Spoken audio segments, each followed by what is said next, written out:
ओम शांति। 4 सितंबर 2021 के ईश्वरीय महावाक्य। पहले सुनते हैं मुरली के मुख्य पॉइंट्स। बाबा ने कहा, कुछ भी तकलीफ आदि होती है फिर भी खुशी में रहना चाहिए, क्योंकि तुमने शिव बाबा को पहचान लिया। तुम ऐसे बेहद के बाप के बच्चे बने हो जिनसे 21 जन्मों का वर्षा मिलता है। यह निश्चय हो जाए तो खुशी का पारावार न रहे। मुझ पतित पावन बाप को याद करने से ही तुम पावन बनेंगे, और कोई उपाय नहीं। बस याद करो और दूसरों को रास्ता बताते रहो। पहले पहले सबको 2 बाप का परिचय देना है। सीधा यह नहीं कहना चाहिए कि भगवान आया हुआ है, युक्ति से समझाना है। ऐसा कोई उल्टा कार्य नहीं करना जिससे सर्विस में ढीलापन आए। कभी विघ्न रूप नहीं बनना। जो भी आकर यह नॉलेज सुनते हैं वह असुर से बदल देवता बन जाते हैं। यह ज्ञान है ही देवता बनने के लिए। अब तुम्हें 5 विकारों पर जीत पानी है। फिर बाबा ने कहा, अच्छे अच्छे बच्चे भी इतना याद में नहीं रहते। याद न होने के कारण उल्टे कार्य करते हैं। अगर लक्षण नहीं सुधरेंगे तो वह सर्विस में भी उछल नहीं सकते। अब इस दुनिया का केस बहुत होपलेस है। यह खत्म होने वाली है। इससे ममत्व मिट जाना चाहिए। मेरा तो एक शिव बाबा, दूसरा ना कोई। यह पुरुषार्थ करना है। लास्ट में बाबा ने कहा, अभी तुम बच्चों को पुण्य आत्मा बनना है। कोई भी पाप कर्म नहीं करना चाहिए। धारणा भी बहुत अच्छी हो। बगैर छुट्टी लिए कोई चीज़ उठाना या खाना, यह भी बहुत गुप्त पाप है। अब सुनते हैं महावाक्यों को विस्तार से। मुरली का सार। मीठे बच्चे, अभी इस दुनिया का होपलेस केस है। सभी मर जाएंगे, इसलिए इससे ममत्व मिटाओ। मामेकम याद करो। प्रश्न, सर्विस की उछल न आने का कारण क्या है? उत्तर, पहला कारण, अगर लक्षण ठीक नहीं हैं, बाप को याद नहीं करते तो सर्विस की उछल आ नहीं सकती। कोई न कोई उल्टे कर्म होते रहते हैं, इसलिए सर्विस नहीं कर सकते। दूसरा कारण, बाप का जो पहला डायरेक्शन है, आप मुए मर गई दुनिया, इसे अमल में नहीं लाते। बुद्धि देह और देह के संबंधों में फंसी हुई है तो सर्विस कर नहीं सकते। गीत। ओम नमो शिवाय। ओम शांति। अब यह भक्ति मार्ग का गीत सुना। शिवाय नमः कहते हैं। शिव का नाम घड़ी घड़ी लेते हैं। रोज शिव के मंदिर में जाते हैं, और जो त्योहार हैं वह वर्ष वर्ष मनाते हैं। पुरुषोत्तम मास भी होता है, पुरुषोत्तम वर्ष भी होता है। शिवाय नमः तो रोज कहते रहते हैं। शिव के पुजारी बहुत हैं। रचयिता है शिव, ऊंच ते ऊंच भगवान। कहते भी हैं पतित पावन परमपिता परमात्मा शिव है। रोज पूजा भी करते हैं। तुम बच्चे जानते हो, यह संगम युग है, पुरुषोत्तम बनने का युग। जैसे जिस्मानी पढ़ाई से कोई न कोई उच्च पद पाते हैं ना, इन लक्ष्मी नारायण ने यह पद कैसे पाया, विश्व के मालिक कैसे बने, यह किसको भी पता नहीं। शिवाय नमः भी कहते हैं। तुम मात पिता हम बालक तेरे, तुम्हारी कृपा से सुख घनेरे। रोज महिमा गाते हैं, परंतु यह नहीं जानते कि वह कब आकर मात पिता बनकर वर्षा देते हैं। तुमको मालूम है कि दुनिया के मनुष्य तो कुछ भी नहीं जानते हैं। भक्ति मार्ग में कितने धक्के खाते हैं। अमरनाथ पर कितने झुंड के झुंड जाते हैं, कितने धक्के खाते हैं। किसको ऐसा कहो तो बिगड़ पड़े। तुम थोड़े बच्चे हो जिनको अंदर में बहुत खुशी है। लिखते भी रहते हैं, बाबा जब से आपको पहचाना है, बस अब तो हमारी खुशी का पारावार नहीं रहा है। कुछ भी तकलीफ आदि होती है फिर भी खुशी में रहना चाहिए। हम बाप के बने हैं, यह कभी भूलना नहीं चाहिए। तुम बच्चे जबकि जानते हो हमने शिव बाबा को पाया है, तो खुशी का पारावार नहीं रहना चाहिए। माया घड़ी घड़ी भुला देती है। भल लिखते हैं हमको निश्चय है, बाबा को हम जानते हैं, फिर भी चलते चलते ठंडे पड़ जाते हैं। 6-8 मास 2-3 वर्ष आते नहीं तो बाबा समझ जाते हैं, पूरा निश्चय बुद्धि नहीं है, पूरा नशा नहीं चढ़ा है। ऐसा बेहद का बाप जिससे 21 जन्मों का वर्षा मिलता है। निश्चय हो जाए तो बहुत खुशी का नशा रहना चाहिए। जैसे किसके बच्चे को राजा गोद में लेने चाहते हैं, बच्चे को मालूम पड़ जाता है कि हमारे लिए ऐसी बातचीत हो रही है कि राजा चाहता है इस बच्चे को हम वारिस बनाएं, तो बच्चे को बहुत खुशी होगी ना। मैं राजा का बच्चा बनता हूँ। वह गरीब का बच्चा साहूकार की गोद लेते हैं तो बहुत खुशी होती है ना। जान जाता है कि मुझे फलाना एडॉप्ट करते हैं तो गरीबी का गम भूल जाता है। वह तो है फिर भी एक जन्म की बात। यहाँ बच्चों को खुशी रहती है 21 जन्म वर्षा लेने की। बेहद के बाप को याद करना है और फिर दूसरों को रास्ता बताना है। शिव बाबा पतित पावन आया हुआ है, समझाते हैं तुम्हारा मैं बाप हूँ। ऐसे कोई मनुष्य नहीं कह सकते कि मैं तुम्हारा बेहद का बाप हूँ। बाप ही समझानी देते हैं, मैं 5000 वर्ष पहले आया था, तुमको यही अक्षर कहा था कि मामेकम याद करो। मुझ पतित पावन बाप को याद करने से ही तुम पतित से पावन बनेंगे, और कोई भी उपाय नहीं है पतित से पावन बनने का। पतित पावन है ही एक बाप। कृष्ण को भगवान नहीं कह सकते। गीता का भगवान एक पतित पावन पुनर्जन्म रहित है। पहली पहली बात यह लिखाओ। बड़े बड़े आदमियों की लिखत देखेंगे तो समझेंगे ठीक है, कोई साधारण आदमी का देखेंगे तो कहेंगे ब्रह्मा कुमारियों ने इनको जादू लगा दिया है तब लिखा है। बड़े आदमी के लिए ऐसा नहीं कहेंगे। तुम कुछ भी कहते हो तो समझते हैं छोटा मुख बड़ी बातें बनाती हैं कि भगवान आया हुआ है।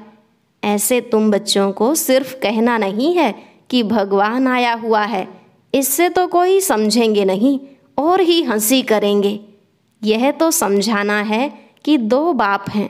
पहले से ही फट से सीधा कहना नहीं है कि भगवान आया हुआ है, क्योंकि आजकल दुनिया में भी भगवान कहलाने वाले बहुत हो गए हैं। सब अपने को भगवान का अवतार समझते हैं। तो युक्ति से 2 बाप का राज समझाना चाहिए। एक है हद का बाप, दूसरा है बेहद का बाप। बाप का नाम है शिव, वह सब आत्माओं का बाप है। तो जरूर बच्चों को वर्षा देते होंगे, शिव जयंती भी मनाते हैं।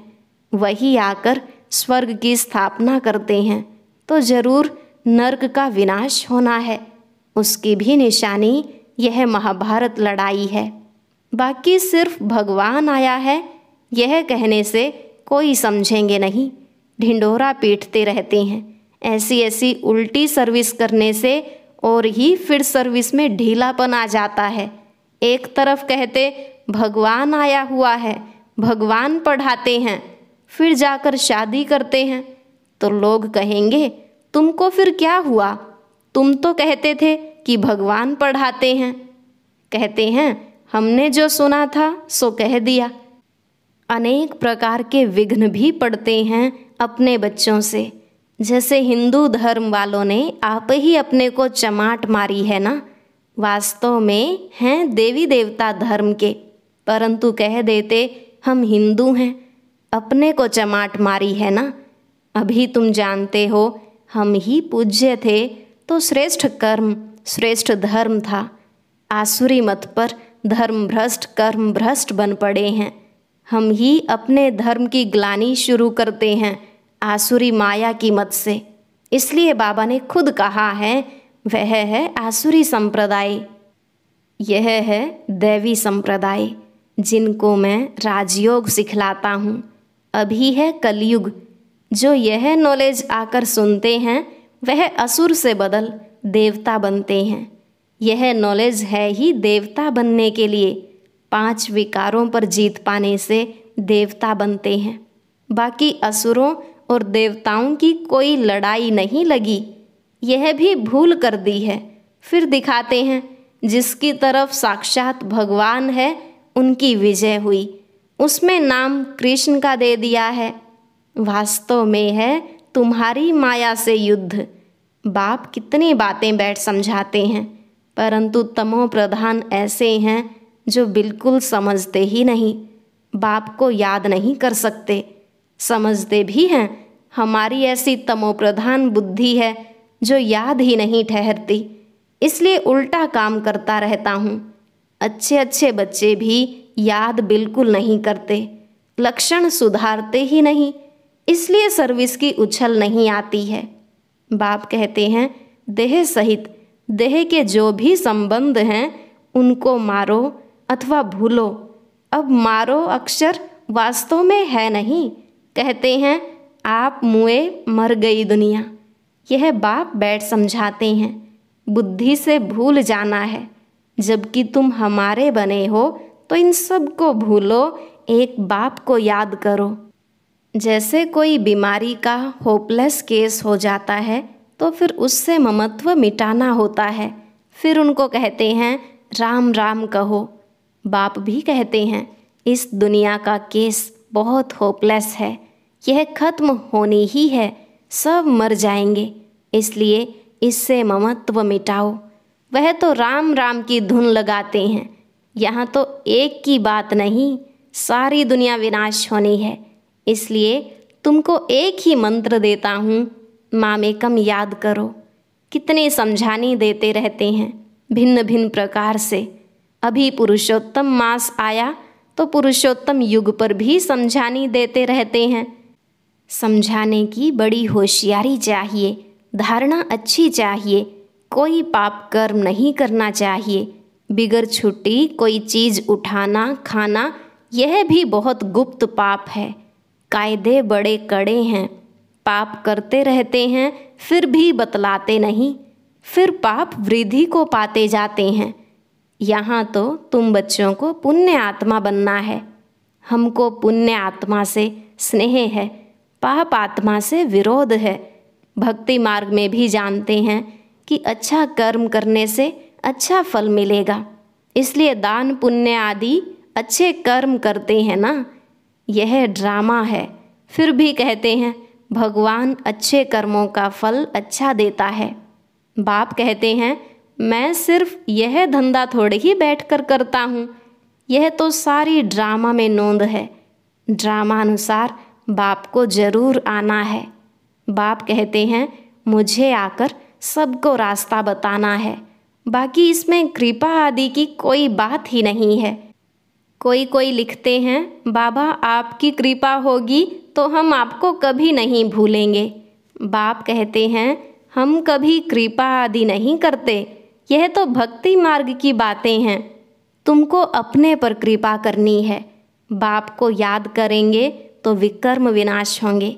भक्ति मार्ग की बातें ज्ञान मार्ग में होती नहीं, ज्ञान मार्ग है ही पढ़ाई। टीचर कोई पर कृपा थोड़े ही करेगा, हर एक को पढ़ना है। बाप श्रीमत देते हैं उस पर चलना चाहिए ना, परंतु अपनी मत पर चलने के कारण कुछ भी सर्विस नहीं करते। बच्चों को बिल्कुल पुण्य आत्मा बनना है, जरा भी कोई पाप न हो। कई बच्चे अपना पाप बताएंगे कभी नहीं, बाप भी कहते हैं वह उच्च पद कभी नहीं पाएंगे। गाया हुआ है चढ़े तो चाखे बैकुंठ रस, गिरे तो चकनाचूर। बच्चे जानते हैं बहुत उच्च मर्तबा है, गिरते हैं तो कोई काम के नहीं रहते। अशुद्ध अहंकार है पहला नंबर, फिर काम क्रोध लोभ भी कम नहीं, लोभ मोह भी सत्यानाश कर देते हैं। बच्चे आदि में मोह होगा तो वह याद आते रहेंगे। आत्मा तो कहती है मेरा तो एक शिव बाबा, दूसरा ना कोई, और कोई भी याद ना पड़े, ऐसा पुरुषार्थ करना है। यह सब तो खत्म होना है, विनाश सामने खड़ा है, वर्षा तो ले नहीं सकेंगे, इसमें क्या मोह रखना है, ऐसे ऐसे अपने साथ बातें करनी है, सारी दुनिया को बुद्धि से भूलना है। यह तो सब खत्म होना ही है। तूफान ऐसे लगेंगे जो एकदम खत्म हो जाएगा। आग कहाँ लगती है और हवा जोर से आती है तो झट एकदम खलास कर देती है। आधा घंटे में 100-150 झोपड़ियों को खत्म कर देती है। तुम जानते हो कि इस भंभोर को आग लगनी ही है, नहीं तो इतने सब मनुष्य कैसे मरेंगे। जो अच्छे बच्चे हैं, लक्षण भी अच्छे हैं, तो सर्विस भी अच्छी करते हैं। तुम बच्चों को नशा रहना चाहिए। पूरा नशा तो अंत में रहेगा, जब कर्मातीत अवस्था हो। फिर भी पुरुषार्थ करते रहते हैं। बनारस में शिव के मंदिर में तो बहुत जाते हैं, क्योंकि वह है ऊंच से ऊंच भगवान। वहाँ शिव की भक्ति बहुत है। बाबा तो कहते रहते हैं, वहाँ उनको जाकर समझाओ, यह शिव भगवान इन लक्ष्मी नारायण को यह वर्षा देते हैं। संगम पर ही यह वर्षा उनसे मिला हुआ है। यह समझाने से फिर ब्रह्मा सरस्वती की भी समझानी आती है। चित्रों पर बड़ा क्लियर समझा सकते हैं। इन्हों को यह राज्य कैसे मिला? इन लक्ष्मी नारायण के राज्य में भक्ति मार्ग था नहीं। कहेंगे भक्ति तो अनादि है ही। अभी तुमको कितनी नॉलेज मिली है, तो नशा चढ़ना चाहिए ना। हमको भगवान पढ़ा रहे हैं 21 जन्मों का राज्य भाग्य देने के लिए। तुम स्टूडेंट हो ना। जिसको निश्चय होगा यह ब्रह्मा कुमारियाँ जिस द्वारा सुनकर हमको निश्चय बिठाती हैं, वह खुद क्या होगा। ऐसे बाप से तो पहले मिलें। जब तक पूरा निश्चय नहीं होगा तब तक बढ़ेगा नहीं। निश्चय वाला ही झट भागेगा। ऐसे बाप के पास हम जाकर मिलेंगे, छोड़ेंगे नहीं। बस बाबा हम तो आपका बन गया, हम जाएंगे नहीं। गीत भी है ना, चाहे प्यार करो चाहे ठुकराओ, यह दीवाना तेरा दर नहीं छोड़ेगा। फिर भी बिठा तो नहीं सकते, सर्विस पर भेजना पड़ता है। गृहस्थ व्यवहार में रहते कमल फूल समान बनना है, ऐसे लिख कर भी देते हैं। फिर बाहर जाने से माया की चक्करी में आ जाते हैं। माया इतनी प्रबल है, माया के बहुत विघ्न पड़ते हैं। छोटे से दीवे को माया के तूफान कितने आते हैं। इन गीतों का भी सार बाप आकर समझाते हैं। तुम्हारा पुरुषोत्तम युग चल रहा है, भक्तों का पुरुषोत्तम मास चला गया। बाप कहते हैं इस संगम युग पर ही मैं आता हूँ, पतितों को पावन बनाने। समझानी कितनी अच्छी है। अच्छा, दिन प्रतिदिन सेवा की वृद्धि के लिए नई नई युक्तियाँ निकलती रहेंगी, अच्छे अच्छे चित्र बनते जाएंगे। कहते हैं ना, देर पड़े काम दुरुस्त होते हैं। तैयार माल मिलता है जिससे फट से कोई समझ जाए सीढ़ी बहुत अच्छी है। इस समय कोई यह नहीं कह सकते कि हम पावन हैं। पावन दुनिया सतयुग को ही कहा जाता है।